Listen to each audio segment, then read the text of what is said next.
إلا الله لا إله إلا الله لا إله إلا الله لا إله إلا الله السلام السلام السلام يا رسول الله السلام السلام السلام يا حبيب الله انبیاء کے سرور و سرکار پر لاکھوں سلام انبیاء کے سرور و سرکار پر لاکھوں سلام سب پکارو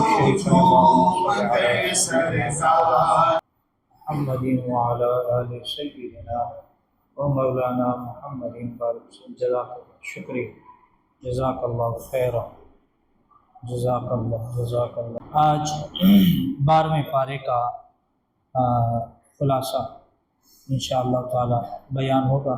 اللہ کریم کی بارگاہ میں دعا ہے اللہ تعالی ہم سب پر اپنا کرم اور فضل فرمائے. اور آج سورہ یوسف کا انشاءاللہ تعالی خلاصہ ہوگا. بہت پیارا واقعہ ہے جسے احسن القصص قرآن پاک نے بہترین قصہ جو ہے وہ قرار دیا ہے. اللہ کریم ہم سب کو قرآن پاک کو سمجھنے کی توفیق عطا فرمائے. وما من دابۃ فی الارض الا علی اللہ رزقها. ہر جاندار انسان، جنات، چرند، پرند، جانور، بری، بحری وغیرہ کو روزی دینے والا صرف اللہ ہی ہے، اور یہ اللہ تعالیٰ کے علاوہ کسی اور کے بس میں نہیں ہے.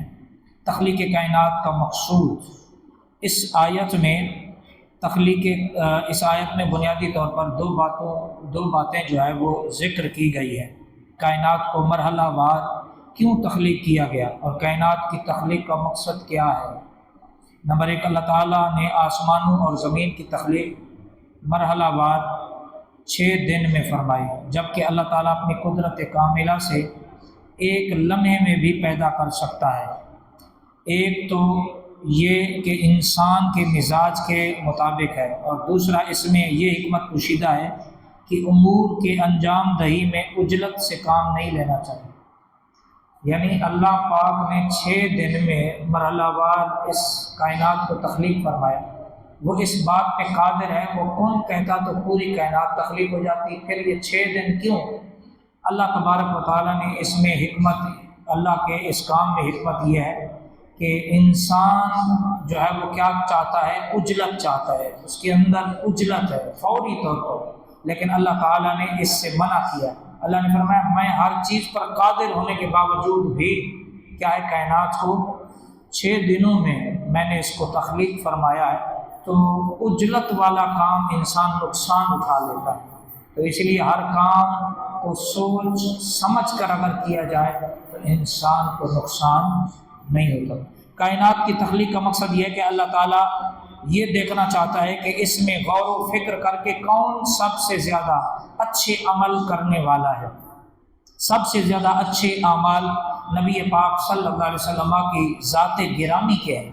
معلوم ہوا کہ کائنات کی تخلیق کا اصل مقصود میرے اور آپ کے آقا صلی اللہ علیہ وسلم کی ذات گرامی ہے.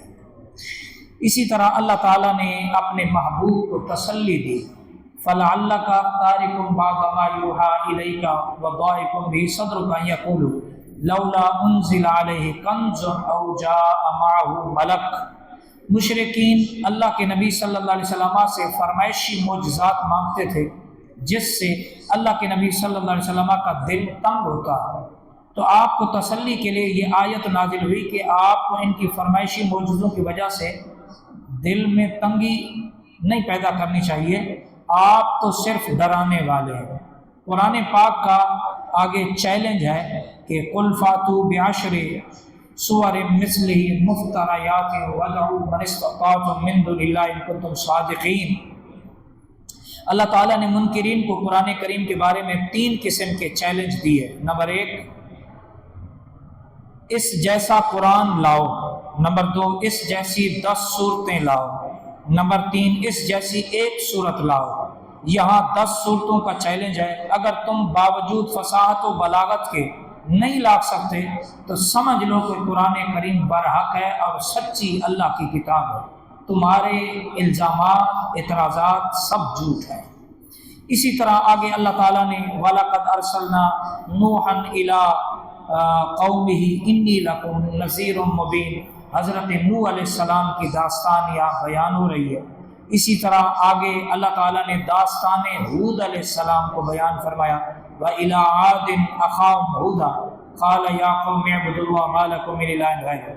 اسی طرح آگے اللہ تعالیٰ نے 12ویں پارے میں داستان حضرت صالح علیہ السلام، وَإِلَىٰ ثَمُودَ أَخَاهُمْ صَالِحًا، اور اسی طرح داستان حضرت ابراہیم علیہ السلام، وَلَقَدْ جَاءَتْ رُسُلُنَا إِبْرَاهِيمَ بِالْبُشْرَىٰ قَالُوا سَلَامًا قَالَ السَّلَامُ۔ اسی طرح اللہ تعالیٰ نے داستان حضرت لوط علیہ السلام، وَلَمَّا جَاءَتْ رُسُلُنَا لُوطًا سِیءَ بِهِمْ وَضَاقَ بِهِمْ ذَرْعًا وَقَالَ هَٰذَا یَوْمٌ عَصِیبٌ، اور اسی طرح اللہ تعالیٰ نے داستان حضرت شعیب علیہ السلام، وَإِلَىٰ مَدْیَنَ أَخَاهُمْ شُعَیبًا قَالَ یَا قَوْمِ اعْبُدُوا اللَّهَ مَا لَكُم مِّنْ إِلَٰهٍ غَیْرُهُ وَلَا تَنقُصُوا الْمِکْیَالَ وَالْمِیزَانَ، اور اسی طرح حضرت داستان موسیٰ علیہ السلام، وَلَقَدْ آتَيْنَا مُوسَى الْکِتَابَ فَاخْتُلِفَ فِیہِ وَلَوْلَا کَلِمَةٌ سَبَقَتْ مِن رَّبِّکَ لَقُضِیَ بَینَہُم۔ اسی طرح اللہ تعالیٰ نے قیامت کی ہولناکی کو بیان کیا، یوم یأتی لا تکلم نفس الا بإذنہ فمنہم شقی و سعید، کہ قیامت کی جو دن کی ہیبت کی وجہ سے لوگوں کی حالت یہ ہوگی کہ وہ اللہ تعالیٰ کی اجازت کے بغیر بات نہیں کر سکیں گے۔ ہاں البتہ جس کو اللہ اجازت دے گا لوگوں میں بعض شقی بدبخت کافر ہوں گے اور بعض سعید یعنی خوش بخت ہوں گے۔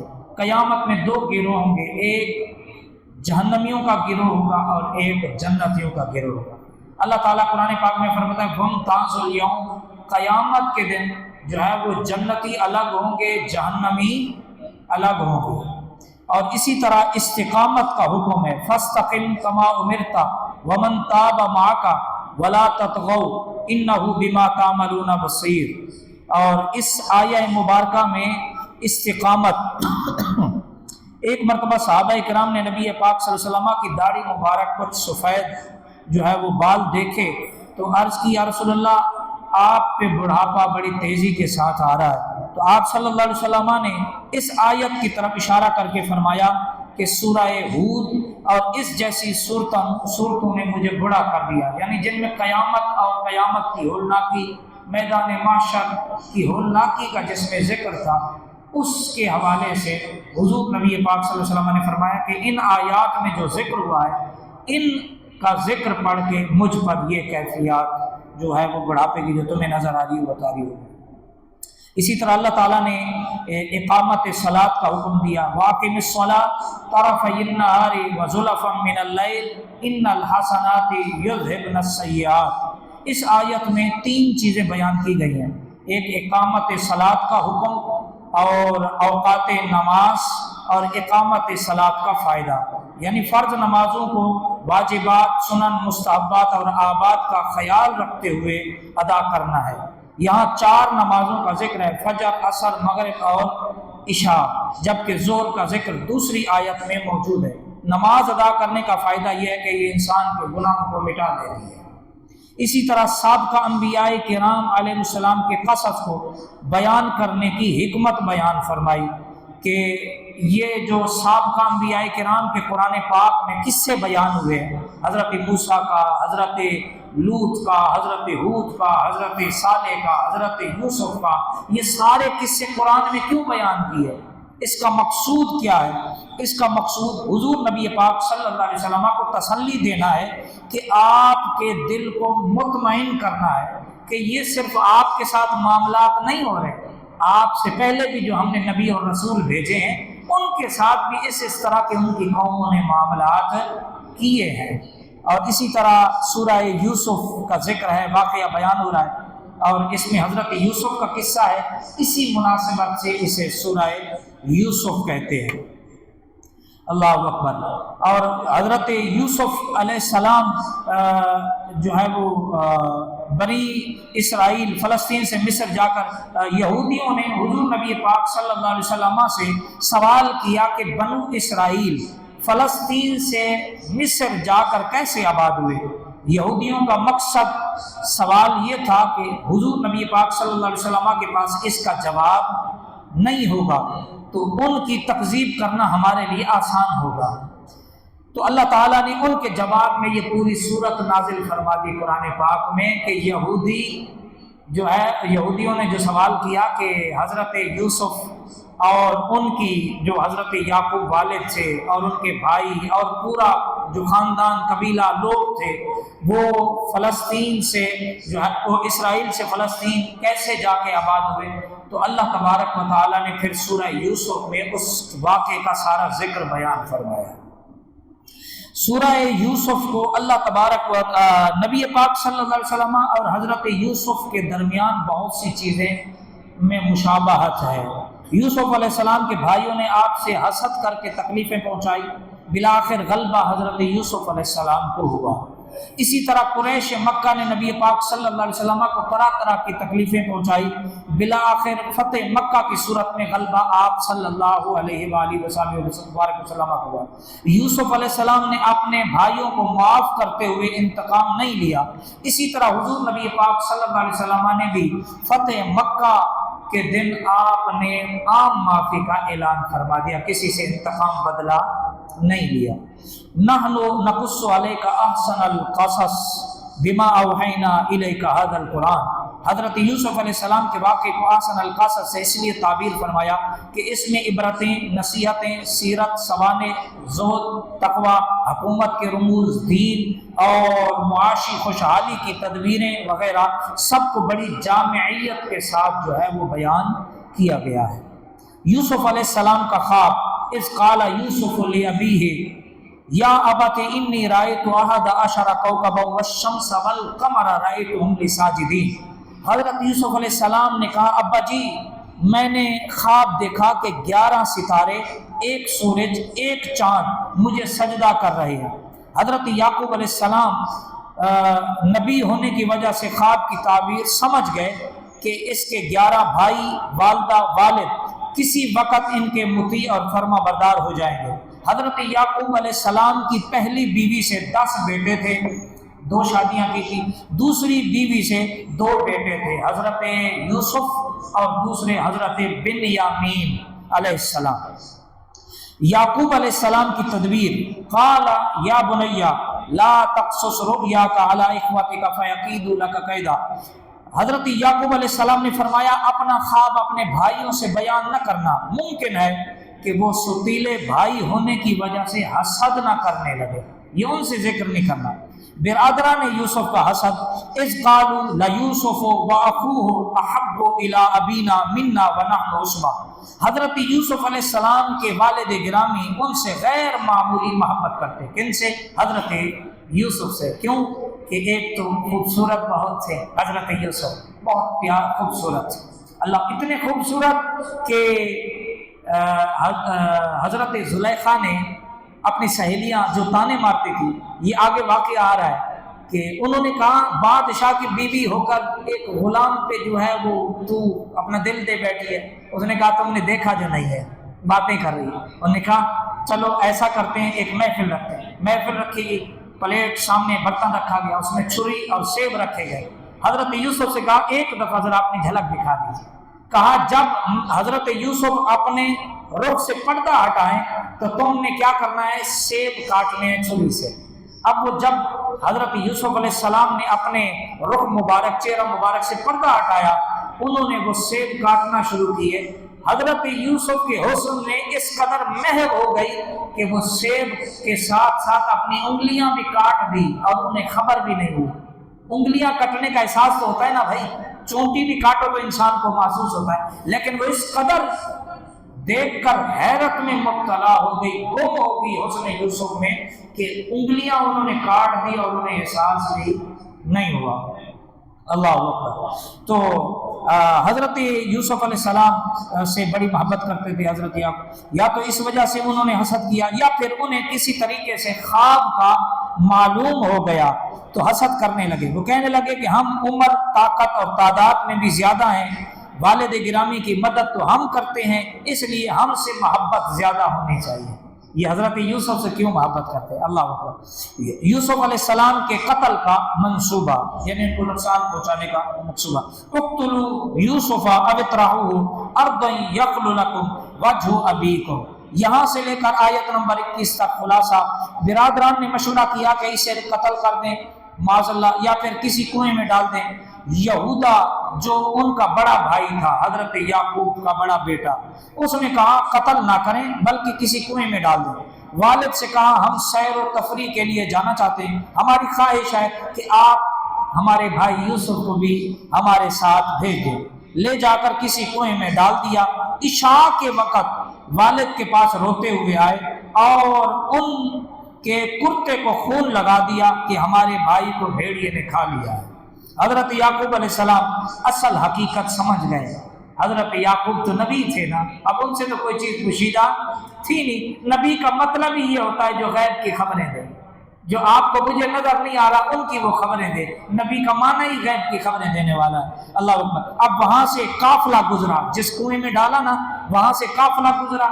انہوں نے کہا ہمارے پاس پانی کم ہے، ڈول ڈالا تو ڈول میں ہی حضرت یوسف علیہ السلام آ گئے۔ اب انہوں نے دیکھا کہ حضرت یوسف علیہ السلام واپس دوبارہ باہر آ گئے، یہ تو ابا کو بتا دیں گے۔ انہوں نے کہا بھائی یہ ہمارا جو ہے غلام ہے اور یہ ہماری بات نہیں مانتے، تو لہذا ہم اسے بیچنا چاہتے ہیں۔ تو قافلے والوں کو چند درہم کے عوض بیچ دیا۔ اب وہ قافلے والے ان کو لے کر جو ہے وہ کہاں چلے گئے؟ قافلے والے لے کر مصر آ گئے۔ وہاں عزیز مصر نے حضرت یوسف کو خرید لیا۔ جب وہ مصر کے بازار میں بکے تو حضرت عزیز مصر نے دیکھا اتنا سونا خوبصورت، تو اس نے کیا کیا؟ خرید لیا اور اپنی بیوی سے کہا کہ اس کا بہت خیال رکھنا، یہ بڑی صفات والا، بڑی اچھی صفات والا یہ جو ہے وہ نوجوان ہے۔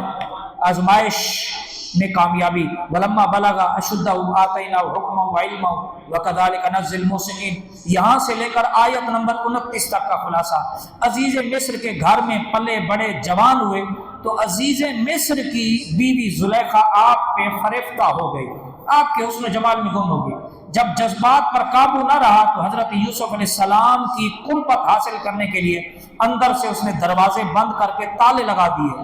گناہ کے تمام اسباب موجود تھے، مثلا خود عورت کی طرف سے خواہش کرنا، کسی غیر کے آنے جانے کے سب راستے بند، جوانی، قوت کا زمانہ وغیرہ، مگر اللہ تعالیٰ نے حضرت یوسف علیہ السلام کو اس سے مکمل طور پر کیا کیا؟ محفوظ رکھا۔ یوسف علیہ السلام بچنے کے لیے وہاں سے بھاگے، زلیخا پکڑنے کے لیے پیچھے دوڑی، کرتا پکڑ کر اس کو باہر جانے سے روکنا چاہا، جس سے کرتا پھٹ گیا۔ باہر عزیز مصر موجود تھے۔ زلیخا نے فوراً الزام لگایا کہ اللہ تعالیٰ نے یوسف علیہ السلام کی پاک دامنی ظاہر کرنے کے لیے ایک شیر خوار بچے کی شہادت دینے کے لیے قوت گویائی عطا فرمائی۔ گواہی سے ثابت ہوا کہ زلیخا قصوروار ہے۔ اللہ نے اپنے نبی کی گواہی کس سے دلوائی؟ ایک بچے سے۔ بچے نے کہا کہ یہ سارا قصور تیری بیوی کا ہے، یہ جو یوسف ہے یہ بالکل معصوم ہے۔ یہ کیا ہے؟ معصوم ہے۔ عزیز مصر کو یقین ہو گیا کہ زلیخا قصوروار ہے اور اس سے کہا کہ اس گناہ کی معافی مانگو۔ یوسف علیہ السلام سے کہا کہ اے یوسف درگزر کرو۔ زنان مصر کا تانا اور زلیخا کی تدبیر۔ وقالت نسوۃ فی المدینہ امرأۃ العزیز تراود فتاها عن نفسه قد شغفها حبا، شہر کی عورتیں باتیں کرنے لگے کہ زلیخا اپنے غلام پر فریفتہ ہوئی ہے۔ زلیخا نے ان سب عورتوں کی دعوت کی، دسترخوان پر تیز چھریاں اور پھل رکھ دیے۔ یوسف علیہ السلام کو باہر آنے کے لیے کہا۔ جب عورتوں نے دیکھا کہ ان کے حسن و جمال میں ایسی محو ہو گئی، بے خیالی میں پھل کاٹنے کی بجائے اپنی انگلیاں کاٹ بیٹھی، کہنے لگی یہ انسان نہیں بلکہ یہ فرشتہ ہے۔ زلیخا نے ان عورتوں سے کہا کہ اس محبت پر مجھے طعنہ دیتی ہو، اب پتہ چلا کہ میں کیوں اس پر اپنا دل نچھاور کرتی ہوں۔ اللہ اکبر۔ یوسف علیہ السلام کی دعا، قال رب السجن احب الی مما یدعوننی الیہ۔ حضرت یوسف علیہ السلام نے دعا کی، یا رب یہ عورتیں مجھے جس کام کی دعوت دے رہی ہیں اس کے مقابلے میں جیل مجھے زیادہ پسند ہے۔ اللہ تعالیٰ نے دعا قبول کی اور ان کی چالوں سے حفاظت فرمائی اور آپ علیہ السلام کو جیل میں بھیج دیا گیا۔ اگر آپ کی اجازت ہو تو آج یہ قصہ مکمل کروں، آپ کی دل سے اجازت ہے؟ نہیں بولو، آپ کھڑا کرو سارے، چلو بس میں جلدی انشاءاللہ کرتا ہوں۔ بڑا پیارا واقعہ ہے نا، سمجھ آ جائے گا سارا، خلاصہ تو کم از کم ذہن میں آ جائے گا کہ سورہ یوسف میں ہے کیا۔ اب آپ جب قید، مطلب یہ کہ جیل میں آپ ایک جو جیل کوٹڑی ہوتی ہے اس میں گئے تو دو بندے پہلے تھے، ایک آپ تھے۔ وَدَخَلَ مَعَهُ السِّجْنَ فَتَيَانِ۔ حضرت یوسف علیہ السلام کی قید کے زمانے میں دو مزید قیدی بادشاہ کو کھانے میں زہر دینے کے الزام میں جیل میں آ گئے۔ انہوں نے خواب دیکھا کہ ان میں سے ایک نے کہا کہ میں بادشاہ کو انگور نچوڑ کر پلا رہا ہوں، انگور نچوڑ کر شراب پلا رہا ہوں۔ دوسرے نے کہا کہ میرے سر پر روٹیوں کا ٹوکرا ہے، پرندے نوچ نوچ کر کھا رہے ہیں۔ حضرت یوسف علیہ السلام سے تعبیر پوچھی، آپ نے فرمایا کہ کچھ دیر میں بتاتا ہوں۔ پہلے انہیں توحید کی دعوت دی، پھر جو ایک نبی کی جو ہے وہ انسانیت پہ شفقت ہوتی ہے اس کا آپ نے جو ہے وہ مظاہرہ فرمایا، اور پھر آپ نے بغیر تعیین کے تعبیر بتائی کہ تم میں سے ایک نجات پائے گا اور بادشاہ کو شراب پلائے گا، دوسرے کو پھانسی ہوگی۔ کچھ دن بعد تحقیقات مکمل ہونے پر فیصلہ ہو گیا کہ جو شراب پلانے والا ساقی ہے وہ بے گناہ ہو گیا اور جو باورچی ہے وہ قصوروار ٹھہرا، اس کو پھانسی جو ہے وہ دے دی گئی۔ ساقی کو شیطان نے بھلا دیا قصورا۔ حضرت یوسف علیہ السلام نے ساقی سے کہا کہ بادشاہ سے کہہ دینا کہ ایک بے قصور قیدی جیل میں ہے، ساقی کو شیطان نے بھلا دیا، وہ یہ بات بادشاہ سے کہنا بھول گیا۔ اللہ اکبر۔ تو بادشاہ کا خواب، اب بادشاہ نے خواب دیکھا کہ وقال الملک انی ارى 7 بقرات سمان یاکلهن 7 عجاف و7 سنبلات خضر واخر یابسات۔ بادشاہ نے خواب دیکھا کہ 7 موٹی تازی گائے ہیں جنہیں 7 دبلی پتلی گائے کھا رہی ہیں، نیز 7 خوشے ہرے بھرے ہیں اور 7 مزید خوشے، یہ انگوروں کے خوشے نہیں ہوتے یا کھجوروں کے خوشے، یہ وہ 7 ہرے بھرے ہیں اور 7 جو ہے وہ سوکھے ہوئے ہیں۔ ارکان سلطنت سے اس کی تعبیر پوچھی، انہوں نے کہا یہ الجھے ہوئے اور پریشان خیالات ہیں، ہم خوابوں کی تعبیر سے واقف بھی نہیں۔ اس ساقی کو حضرت یوسف علیہ السلام کا وہ پیغام یاد آیا کہ تو بادشاہ سے کہنا کہ ایک قیدی ہے جو مجرم نہیں ہے، وہ بے گناہ ہے، اس کو وہ یاد آیا۔ اس نے بادشاہ سے کہا حضرت ایک قیدی ہے جو ہمارے ساتھ تھا، وہ خواب کی تعبیر بہت اچھی بتاتا ہے، اگر آپ اسے بلا لیں تو یہ خواب کی تعبیر وہ آپ کو بتا دے گا۔ تو حضرت یوسف علیہ السلام کو جو ہے وہ جیل سے لایا گیا تو آپ نے اس کی تعبیر بتائی۔ آپ نے یوسف علیہ السلام نے تعبیر بتائی کہ 7 سال کھیتی باڑی کر کے اناج محفوظ کرو، ان کے بعد 7 سال قحط سالی کے آئیں گے، قحط سالی کہ ان 7 سالوں کے بعد پھر بارشیں ہوں گی اور دوبارہ ہریالی اور فصلیں ہوں گی۔ بادشاہ بہت خوش ہوا کہ یہ میرے خواب کی صحیح تعبیر ہے، اور ایسا ہی ہوا کہ وہ پھر 7 سالی کا دور بھی آیا اور یہ سارا معاملہ۔ حضرت یوسف علیہ السلام کی رہائی، اب جب وہ خواب بتا دیا تو بادشاہ کے دل میں آپ کا ایک احترام بڑھ گیا کہ اتنا اچھا خواب کی تعبیر بیان کرنے والا، اور چہرہ دیکھ کے لگتا ہے کہ یہ کسی طرح کسی گناہ میں مبتلا یا ملوث نہیں، یہ تو پاکیزہ آدمی کا چہرہ ہے، اتنا حسین و جمیل چہرے والا کیسے گناہ گار ہو سکتا ہے؟ اللہ نے سارے نبیوں کو سونا بنایا، پر حضرت یوسف سبحان اللہ، اور پھر میرے آقا سبحان اللہ اقصا دے وچ سارے نبی پڑھ کے نماز پیچھے تیرے سارے نبیاں نوں بھی کہنا پیا تیرے جیا کوئی نہیں۔ حضرت یوسف کہنے لگے اس آپ کو دیکھنے سے پہلے مجھے اپنے حسن پہ بڑا مان تھا، لیکن جب آپ کو دیکھا تو مجھے بھی کہنا پڑ رہا ہے کہ تیرے جیا کوئی نہیں۔ حضرت یوسف علیہ السلام کی رہائی، وقال الملک ائتونی بہ فلما جاء الرسول قال ارجع الى ربک فاسألوا ما بال النسوة اللاتي قطعن ایدیہن۔ بادشاہ نے کہا اسے بلاؤ، یہ عام آدمی نہیں بلکہ بہت ہی عظیم شخص ہے۔ حضرت یوسف علیہ السلام نے فرمایا میں بعد میں آؤں گا، بادشاہ سے کہو کہ پہلے ان عورتوں کے معاملات کی تحقیق کریں جنہوں نے مجھ پہ الزام لگایا، جنہوں نے اپنی انگلیاں کاٹ ڈالی تھی۔ بادشاہ نے ان عورتوں کو بلا کر پوچھا، انہوں نے کہا حضرت یوسف علیہ السلام اس میں بے گناہ ہیں، واضح الفاظ میں گواہی دی انہوں نے۔ زلیخا نے بھی اقرار کیا، حضرت زلیخا نے، کہ اصل غلطی میری تھی، حضرت یوسف علیہ السلام سچے ہیں۔ اس کے بعد حضرت یوسف علیہ السلام بادشاہ کے پاس رہنے لگے۔ اللہ اکبر۔ یوسف علیہ السلام کی تواضع، وما ابرئ نفسی ان النفس لامارۃ بالسوء الا ما رحم ربی۔ 12ویں پارے سے حضرت یوسف علیہ السلام کا قصہ چلتا آ رہا ہے، یہاں بھی انہی کا ذکر ہے۔ جب عورتوں کی طرف سے حضرت یوسف علیہ السلام کی بے گناہی پاک دامنی ثابت ہو گئی، اس موقع پر بھی انتہائی تواضع عاجزی کا مظاہرہ کرتے ہوئے فرمایا کہ میں اپنے نفس کو بری نہیں بتاتا، کیونکہ نفس ہر انسان کو گناہ کا حکم دیتا ہے، یہ صرف میرے رب کی رحمت ہے جس کی وجہ سے میں برائی سے محفوظ رہا۔ اللہ اکبر۔ یوسف علیہ السلام کی حکومت، قال اجعلنی علی خزائن الارض انی حفیظ علیم۔ جب شاہ مصر نے یوسف علیہ السلام کو اپنے پاس بلایا، یوسف علیہ السلام نے بادشاہ کا پورا خواب، اس کی تعبیر دوبارہ بتائی، تو بادشاہ نے کہا اس کا انتظام کون کرے گا؟ یوسف علیہ السلام نے فرمایا اجعلنی علی خزائن الارض، تم مجھے وزیر خزانہ بنا دو، میں نگرانی کر سکتا ہوں۔ اللہ نے مجھے اس کا علم بھی عطا فرمایا۔ کچھ عرصے کے بعد حکومت کے تمام اختیارات حضرت یوسف کو سونپ دیے گئے، ان کے ہاتھ پر اسلام بھی عزیز مصر نے قبول کر لیا۔ آپ نے بہت عمدہ طریقے سے انتظامات کیے۔ یہ اسی طرح برادران مصر کا پہلا داخلہ۔ وجاء اخوۃ یوسف فدخلوا علیہ فعرفهم وهم له منکرون۔ جب یوسف علیہ السلام خزانے پر متعین ہوئے، اس وقت یہ طے کیا گیا کہ قحط کی وجہ سے ہر آدمی کو ایک خاص مقدار میں غلہ دیا جائے گا۔ یوسف علیہ السلام کے بھائی بھی آئے، آپ کا سب سے چھوٹا بھائی بنیامین ساتھ نہیں تھا۔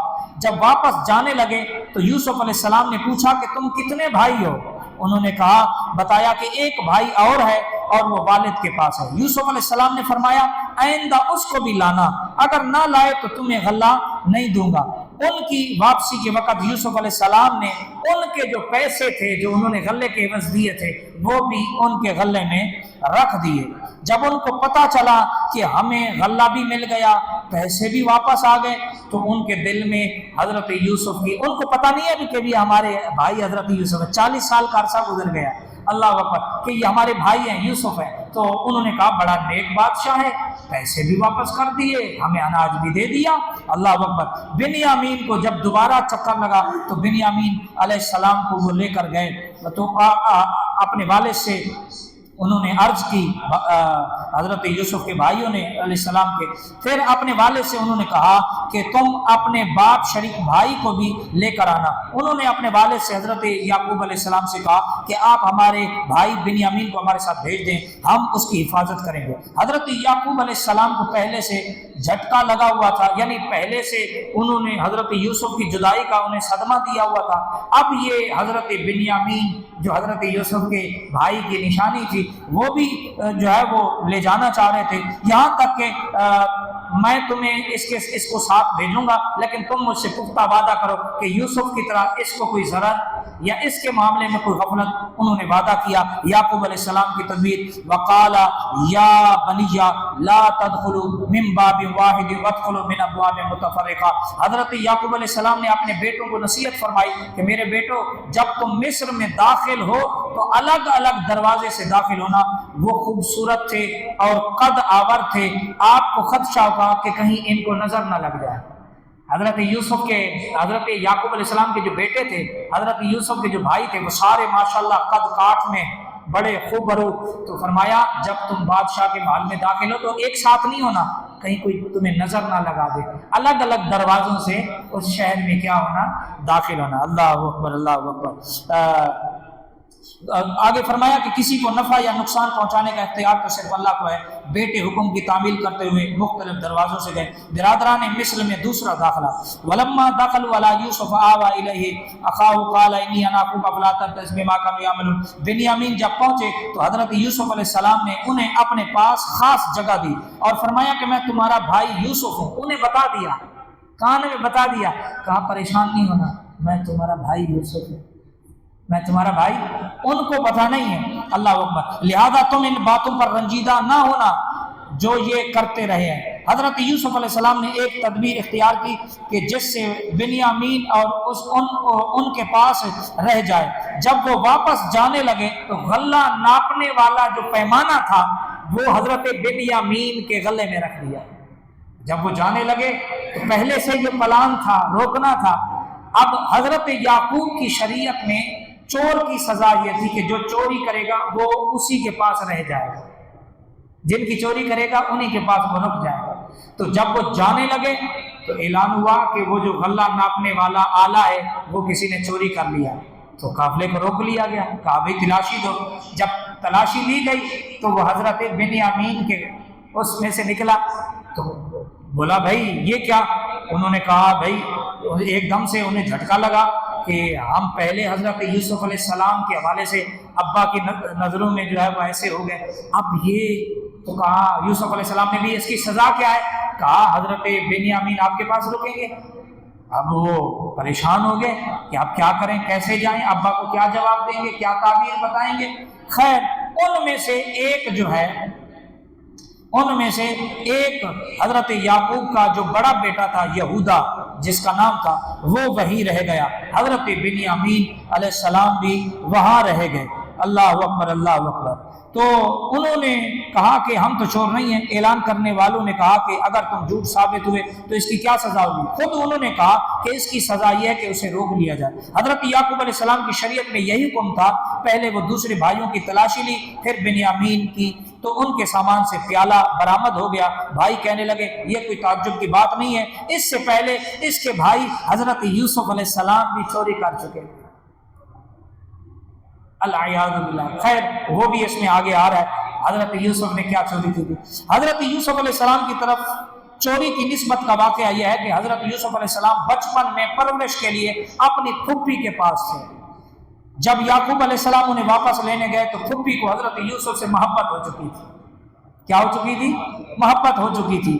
وہ چاہتی تھی کہ یوسف علیہ السلام کسی بھی طریقے سے میرے پاس رہ جائیں۔ انہوں نے اس کے لیے تدبیر یہ اختیار کی کہ ان کی کمر میں کے ساتھ پٹکا باندھ کر یہ مشہور کر دیا کہ پٹکا چوری ہو گیا۔ جب پٹکا یوسف علیہ السلام سے برآمد ہوا تو یعقوب علیہ السلام کی شریعت کے مطابق پھپھی نے حضرت یوسف کو اپنے پاس رکھ لیا۔ یہ واقعہ ہوا تھا، اصل میں وہ رکھنا چاہ رہی تھی، چوری نہیں کی حضرت یوسف نے، وہ تو محبت میں گم تھی پھپھی۔ انہوں نے کہا میں نے اب رکھنا ہے تو اب شریعت میں تو یہ حکم ہے، چلو اب ایسا کرتے ہوں یہ باندھ دیتی ہوں، جب تلاشی لیں گے انہی سے نکلے گا تو یوسف میرے پاس رہ جائے گا۔ اللہ اکبر، میں اس کی زیارت کروں گی، خدمت کروں گی، نوکری کروں گی۔ اللہ اکبر۔ تو وہ انہوں نے کہا بھی اس کا بھائی جو تھا نا یوسف، وہ بھی اس طرح اللہ یاذ باللہ۔ خیر بڑا محتاط ہو کے بولنا پڑتا ہے، نبی کا معاملہ ہے، ایک لفظ بھی ادھر ادھر ہو گیا تو خیر اسے مشہور کر دیا جو جب اللہ اکبر رکھ لیا۔ برادران کو اس معاملے کی حقیقت حال کا علم تھا، اس کے باوجود بھی انہوں نے چوری کا الزام جو ہے وہ لگا دیا۔ برادران یوسف علیہ السلام سے درد مندانہ التجا، قالوا یا ایھا العزیز ان لہ ابا شیخا کبیرا فخذ احدنا مکانا انا نراک من المحسنین۔ جب بنیامین کو روکا جانے لگا تو بھائیوں کو جان کے لالے پڑ گئے، اب منت سماجت شروع کی، ہمارے ابا بوڑھے ہیں، ضعیف ہیں، لہذا آپ ہم میں سے کسی ایک کو اس کی جگہ رکھ لیں، بنیامین کو واپس جانے دیں، ہم آپ کو محسنین میں سے سمجھتے ہیں۔ یوسف علیہ السلام نے کہا میں اس ناانصافی سے پناہ مانگتا ہوں، جس کے پاس ہماری چیز ملی ہے اس کو چھوڑ کر کسی اور کو رکھ لیں۔ برادران کی مایوسی اور مشورہ، فلما استیأسوا منہ خلصوا نجیا، جب وہ یوسف علیہ السلام سے مایوس ہو گئے تو آپس میں مشورہ کرنے لگے کہ بڑے بھائی یہودا نے کہا کہ تمہارے والد نے بنیامین کے متعلق ہم سے پختہ عہد لیا تھا، اس سے پہلے یوسف علیہ السلام کے بارے میں جو تم کو کوتاہی کر چکے تھے وہ بھی معلوم ہے، لہذا میں تو واپس نہیں جاؤں گا، تم جاؤ، جا کر اپنے والد سے کہو آپ کے بیٹے نے چوری کی ہے جس کی وجہ سے بادشاہ نے اسے اپنے پاس رکھ لیا، تصدیق کے لیے قافلے والوں سے پوچھ لیں۔ حضرت یعقوب علیہ السلام کا جواب، قال بل سولت لكم انفسكم امرا فصبر جمیل عسى الله ان ياتيني بهم جميعا۔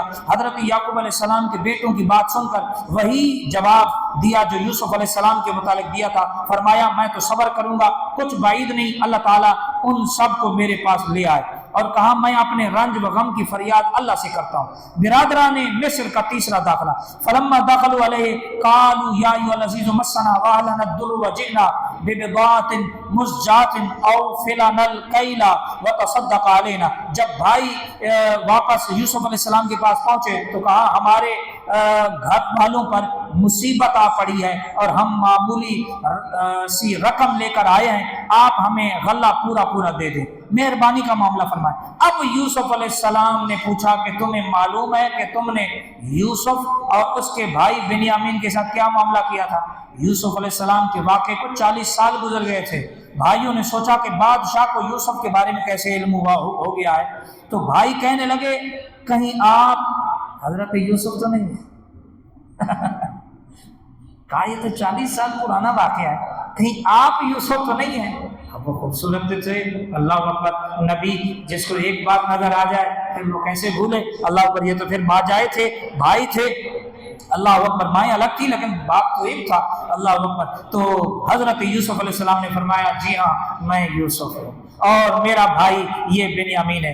اب کی بار یوسف علیہ السلام نے ساری حقیقت حال بیان فرما دی، بھائیوں نے اپنی غلطی کا اعتراف کیا۔ یوسف علیہ السلام نے فرمایا لا تثریب علیکم اليوم، آج تم پر کوئی ملامت نہیں ہوگی۔ خاندان مصر کو لانے کا واقعہ اب بس ہمارا اختتام ہو رہا ہے۔ اذهبوا بقمیصی ھذا فالقوه علی وجه ابی یأتی بصیرا واتونی باہلکم اجمعین۔ حضرت یوسف علیہ السلام نے اپنے بھائیوں کو اپنی قمیض دی کہ اسے والد محترم کے چہرے پر ڈال دینا، اس سے ان کی بینائی واپس آ جائے گی، اس سے، حالانکہ حضرت یعقوب خود نبی ہیں، حضرت یعقوب خود نبی اور رسول ہیں، یہ سارے بنی اسرائیل میں جتنے اللہ نے نبی بھیجے ہیں یہ اولاد یعقوب ہیں، خود نبی ہیں، جلیل القدر نبی ہیں، لیکن کیا ہے، ایک نبی کا کرتا ایک نبی کے منہ پہ جب ڈالا گیا برکت سے آنکھیں، تو پتہ چلا کہ اہل اللہ کی نسبت رکھنے والی چیزوں میں اللہ نے برکتیں رکھی ہیں، اللہ نے اپنے پیاروں کی چیزوں میں نسبت والوں میں کیا رکھی ہیں؟ برکتیں رکھی ہیں، اور ان کی بینائی واپس آ جائے گی۔ اور والد سمیت پورے خاندان کو مصر لے کے آنا، قافلہ بھی شہر سے نکلا ہی تھا۔ ادھر یعقوب علیہ السلام نے ابھی کہاں ہے فلسطین اور کہاں ہے مصر، مصر کہاں اور فلسطین کہاں؟ ابھی قافلہ مصر سے نکلا ہی تھا، حضرت یوسف نے، حضرت یعقوب نے فلسطین میں بیٹھ کے اپنے لوگوں کو بتایا کہاں مجھے میرے یوسف کی خوشبو آ رہی ہے۔ ہائے ہائے ہائے، نبی کی سماعت بھی دیکھو، نبی کے سونگنے کی حس کا کمال بھی دیکھو کہ خوشبو سے ادھر بیٹھے ہوئے لوگوں کو کہا کہ میرے یوسف کی خوشبو، اور کتنا عرصہ گزر گیا ہے؟ 40 سال۔ انہوں نے کہا حضرت جی وہ تو 40 سال ہو گئے، وہ تو بھیڑیا یہ، کہا نہیں، مجھے میرے یوسف کی خوشبو آ رہی ہے، اللہ اکبر۔ لوگوں سے کہا مجھے یوسف کی خوشبو محسوس کر رہا ہوں۔ جب برادران پہنچے قمیص چہرے پہ ڈالی گئی تو بینائی واپس آ گئی۔ پھر برادران نے سارا قصہ سنایا۔ حضرت یوسف علیہ السلام ملک کے مصر کے بادشاہ کے عہدے پر فائز ہو چکے تھے۔ برادران کا خاندان سمیت مصر میں چوتھا داخلہ۔ فلما دخلوا علی یوسف آویٰ الیہ ابویہ، حضرت یعقوب علیہ السلام کی قیادت میں پورا خاندان کنعان سے مصر کی طرف روانہ ہوا۔ جب وہاں پہنچا تو یوسف علیہ السلام نے ان کا استقبال کے لیے شہر مصر سے باہر آ کر تشریف لائے۔ والد سے ملاقات ہوئی، ان کا خاص اکرام کیا اور انہیں تخت پر بٹھایا۔ وہ سب ان کے سامنے سجدے میں گر پڑے۔ حضرت یوسف علیہ السلام نے فرمایا ابا جان، یہ میرے خواب کی تعبیر ہے جسے رب تعالیٰ نے سچ کر دکھایا ہے۔ یہ جو سجدہ کیا تھا یہ سابقہ نبیوں کی امتوں میں سجدہ تعظیمی جائز تھا، اس لیے یہ سجدہ تعظیمی بجا لایا جا رہا ہے۔ اسی طرح خاتم الانبیاء کی نبوت بدو ذالک من انباء الغیب نوحیہ الیک وما کنت لدیہم اذ اجمعوا امرہم وہم یمکرون۔ شروع صورت میں یہ بات بیان کی جا چکی ہے کہ یہود نے آزمائش کے لیے نبی اکرم سے یہ سوال کیا تھا کہ اگر آپ سچے نبی ہیں تو ہمیں بتائیں کہ آل یعقوب کے نام سے مصر کیسے منتقل ہوئے۔ تو اللہ تعالیٰ نے ان کے جواب کے لیے پوری سورت نازل فرما دی جس میں آل یعقوب کا تفصیل کے ساتھ پورا واقعہ بیان کیا۔ آپ صلی اللہ علیہ وسلم کو بتایا گیا کہ یہ آپ کا معجزہ ہے اور آپ کی نبوت پر دلیل ہے اور آپ نے کسی سے پڑھا بھی نہیں ہے، پھر بھی وہ واقعہ ٹھیک آپ نے بیان کر دیا۔ قرآن کریم مصدق ہے۔ لقد کان فی قصصہم عبرۃ لأولی الالباب ما کان حدیثا یفترا ولکن تصدیق الذی بین یدی۔ سورہ یوسف کے آخر میں اللہ تعالیٰ فرما رہا ہے کہ یوسف علیہ السلام اور ان جیسے دیگر واقعات و قصص میں عقل مندوں کے لیے عبرت ہے، نصیحت ہے۔ یوسف علیہ السلام کا قصہ کوئی افسانہ یا گھڑی ہوئی بات نہیں ہے بلکہ تصدیق ہے سابقہ کتابوں یعنی تورات، انجیل کی، جن میں حضرت یوسف علیہ السلام کا قصہ موجود ہے۔ الحمدللہ ثم الحمدللہ، حضرت یوسف علیہ السلام کا قصہ سورہ یوسف کی صورت میں خلاصہ قرآن پاک کی صورت میں ہم نے سماعت کیا۔ آپ کو بہت بہت مبارک ہو۔ اللہ کریم کی بارگاہ میں دعا ہے حضرت یوسف علیہ السلام کے اس واقعے قصے کی برکت سے اللہ پاک ہمیں اپنے محبوب کے چہرہ مبارک کی زیارت نصیب فرمائے۔ اس واقعے کو قصے کو بیان کرتے ہوئے غلطی کوتاہی بے ادبی لفظ خطا اللہ پاک مجھے بے حساب معاف فرمائے اور اللہ اپنی رحمت سے قرآن پاک کا نور عطا فرمائے۔ لا الہ الا اللہ، لا الہ الا اللہ، لا الہ الا اللہ۔